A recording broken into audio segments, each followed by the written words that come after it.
हरे कृष्णा। मुनि शर्मा ने आगे कहा, भोपाल, अब तुम पाप प्रशमन नामक स्तोत्र सुनो। इसका भक्ति पूर्वक श्रवण करके भी मनुष्य पाप राशि से मुक्त हो जाता है।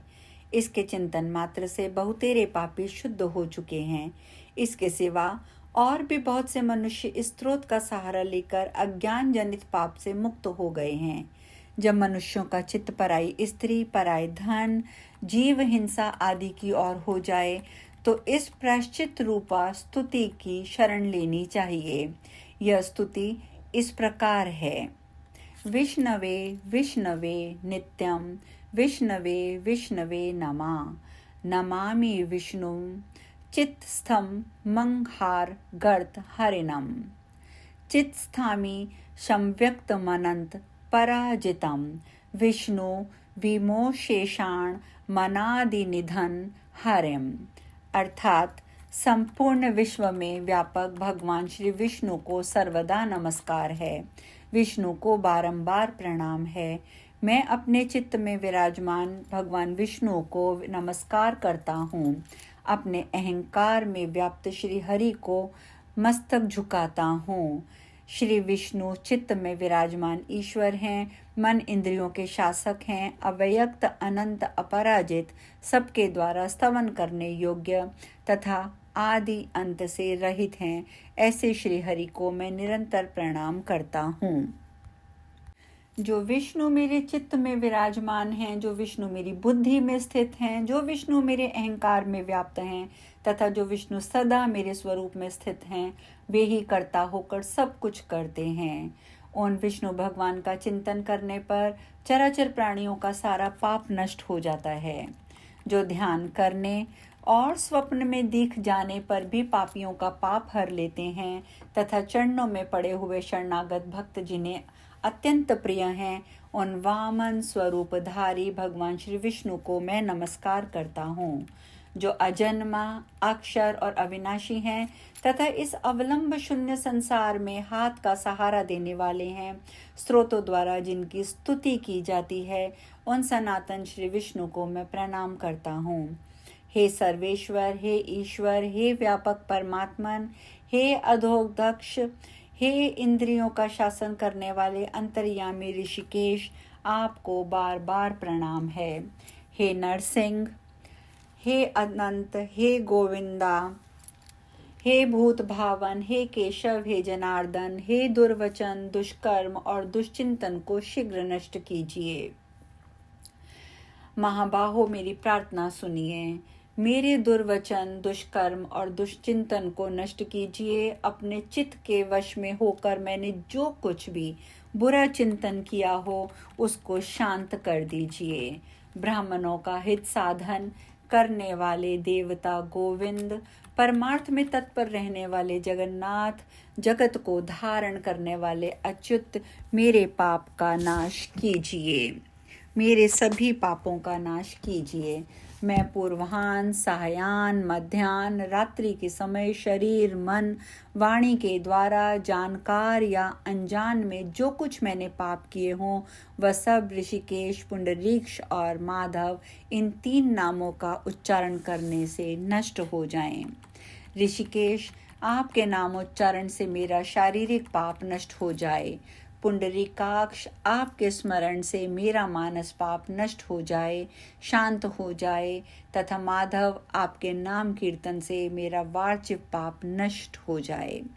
मैंने खाते पीते, खड़े होते, सोते, जागते तथा ठहरते समय मन, वाणी, शरीर से, स्वार्थ से, धन के लिए जो कुत्सित योनियों और नरकों में प्राप्ति कराने वाला महान या थोड़ा पाप भी किया है, वह सब भगवान वसुदेव का नाम उच्चारण करने से नष्ट हो जाए।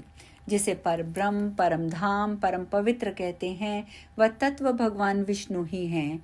इन श्री विष्णु भगवान का कीर्तन करने से मेरे जो भी पाप हैं वह नष्ट हो जाएं। जो गंध स्पर्श से रहित है, ज्ञानी पुरुष जिसे पाकर पुनः इस संसार में नहीं लौटते, वह श्री विष्णु का परम पद है। वह सब मुझे पूर्ण रूप से प्राप्त हो जाए। ये पाप प्रशमन नामक स्रोत है और जो मनुष्य इसे पढ़ता और सुनता है वह शरीर, मन, वाणी द्वारा किए हुए सभी पापों से मुक्त हो जाता है। इतना ही नहीं, वह पाप ग्रह आदि के भय से भी मुक्त होकर विष्णु के परम पद को प्राप्त करता है। यह स्रोत सब पापों का नाशक तथा पाप राशि का प्रायश्चित है। इसीलिए श्रेष्ठ मनुष्यों को पूर्ण प्रयत्न करके इस स्रोत का पाठ करना चाहिए। राजन, इस स्रोत के श्रवण मात्र से पूर्व जन्म तथा इस जन्म में किए हुए पाप नष्ट हो जाते हैं। यह स्रोत पाप रूपी वृक्ष के लिए कुठार और पापमय ईंधन के लिए दावानल है। पाप राशि रूपी अंधकार समूह का नाश करने के लिए ये स्रोत सूर्य के समान है। मैंने संपूर्ण जगत का अनुग्रह करने के लिए ही इसे तुम्हारे सामने प्रकाशित किया है। इसके पुण्यमय महात्म्य का वर्णन करने में स्वयं श्री हरि भी समर्थ नहीं हैं। अम्बरीश ने पूछा, मुने, वैशाख मास के व्रत का क्या विधान है? क्या मुझे आप संक्षिप्त में बताएंगे और इसमें क्या दान देना होता है? नारद जी ने कहा, वैशाख मास में जब सूर्य मेष राशि पर चले जाएं तो किसी बड़ी नदी में, नदी रूप तीर्थ में, नद में, सरोवर में, झरने में, देवकुंड में, स्वतः प्राप्त किए हुए किसी जलाशय में, बावड़ी में, कुएं आदि पर जाकर नियम पूर्वक भगवान विष्णु का स्मरण करते हुए स्नान करना चाहिए। स्नान से पहले निम्नांकित श्लोक का उच्चारण करना चाहिए। यथा थे माधवो मासो वल्लभो मधुसूदन प्रातः स्नानेन में तस्मिन् फलदः पापः भव। अर्थात मधुसूदन, माधव वैशाख मास में आपको विशेष जो ये मास प्रिय है, इसीलिए इसमें प्रातः स्नान करने से आप शास्त्रोक्त फल के देने वाले हों और मेरे पापों का नाश कर दें। इस प्रकार कहकर मौन भाव से उसी तीर्थ के किनारे अपने दोनों पैर धो लें। फिर भगवान नारायण का स्मरण करते हुए विधि पूर्वक स्नान करें। स्नान की विधि इस प्रकार है। विद्वान पुरुष को मूल मंत्र पढ़कर तीर्थ की कल्पना कर लेनी चाहिए। मूल मंत्र है ओम नमो नारायण। इसी मंत्र को मूल मंत्र कहा गया है। पहले हाथ में कुश लेकर विधि पूर्वक आचमन करें। मन इंद्रियों को संयम में रखते हुए भाव बाहर भीतर से पवित्र करें। फिर 4 हाथ का चौकोर मंडल बनाकर उसमें निम्नांकित मंत्रों द्वारा भगवती श्री गंगा जी का आवाहन करें। कहें, हे गंगे, तुम भगवान श्री विष्णु के चरणों से प्रकट हुई हो। श्री विष्णु ही तुम्हारे देवता हैं, इसीलिए तुम वैष्णवी कहलाती हो।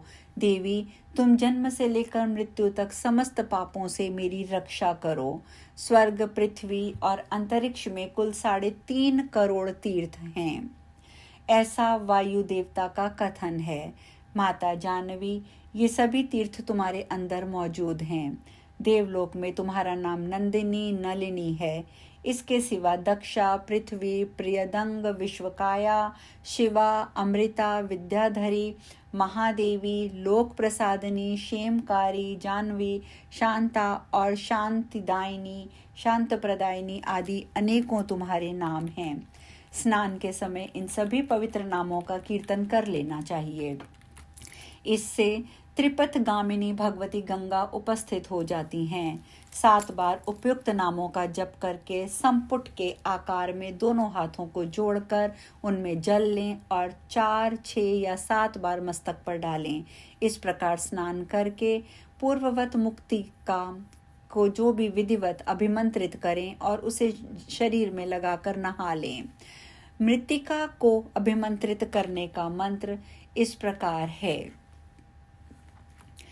धोती वस्त्र, धोती चादर धारण करके आप इस मंत्र का उच्चारण कर सकते हैं। ये इस मंत्र में कहा जाता है, वसुंधरे, तुम्हारे ऊपर अश्व और रथ चला करते हैं। भगवान विष्णु ने भी वामन अवतार धारण करके तुम्हें एक पैर से नापा था। मुक्त मृतिके, मैंने जो बुरे कर्म किए हों, मेरे उन सब पापों को तुम हर लो। देवी, सैकड़ों भुजाओं वाले भगवान श्री विष्णु के वराह का रूप धारण करके तुम्हें जल से उन्होंने स्वयं बाहर निकाला था। तुम संपूर्ण लोकों की उत्पत्ति के लिए अरणि के समान हो, अर्थात जैसे अरणि काष्ठ से आग प्रकट होती है, उसी प्रकार तुमसे संपूर्ण लोक उत्पन्न होते हैं। सुव्रते, तुम्हें मेरा नमस्कार है। और इस प्रकार स्नान करने के पश्चात विधि पूर्वक आचमन करके जल से निकलकर 2 श्वेत वस्त्र लेने चाहिए, अर्थात धोती और चादर को धारण कर लेना चाहिए।